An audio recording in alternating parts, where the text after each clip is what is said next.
Shalom, bertemu kembali dalam Ephrata Devotion pada hari ini. Kita akan merasa lebih kuat dan tegar jika kita menyadari bahwa kita nggak sendirian.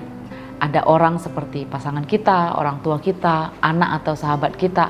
Apalagi ada Yesus yang paling mungkin ada di dekat kita dalam segala keadaan. Dalam menghadapi gelombang kehidupan, siapa yang bersama kita turut mempengaruhi kekuatan kita menjalaninya. Apa kita tetap akan bertahan atau menyerah, ikut cara Tuhan atau cara kita sendiri.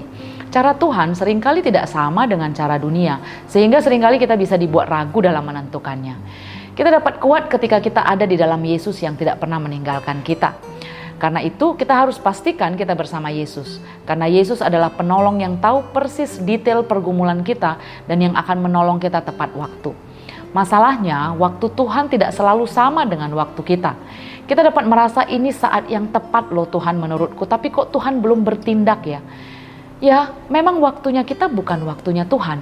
Tapi percayakah bahwa Tuhan selalu punya waktu yang terbaik? Maka untuk menyelaraskan waktu kita dengan waktu Tuhan itu, kita perlu belajar makin mempercayai Tuhan yang selalu merancangkan kebaikan dan yang tidak pernah gagal menepati setiap janjinya.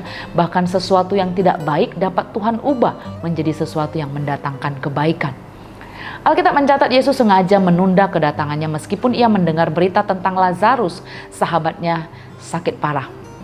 Yesus malah bilang Lazarus telah tertidur dan Yesus akan ke sana membangunkannya.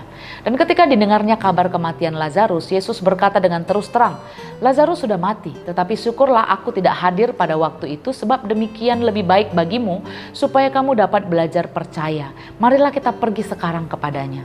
Marta, Maria dan semua orang mungkin menganggap bahwa waktunya tidak lagi tepat dan sudah terlambat. Tapi ternyata hal hebat terjadi bagi Lazarus. Dia dibangkitkan dari antara orang mati untuk menyatakan kemuliaan Allah. Benar bahwa Tuhan tidak lalai menepati janjinya sekalipun ada orang yang menganggapnya sebagai kelalaian. Tetapi ia sabar terhadap kamu karena ia menghendaki supaya jangan ada yang binasa, melainkan supaya semua orang berbalik dan bertobat.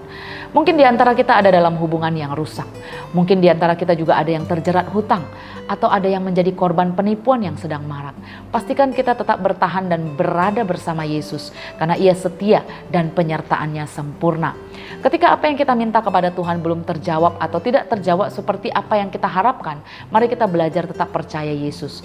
Ini memang tidak mudah, tapi Roh Kudus akan menolong kita untuk dapat teguh mempercayai Yesus yang tidak pernah gagal dan tidak pernah lalai itu. Percaya Yesus yang selalu punya rancangan indah dan damai sejahtera bagi kita orang percaya.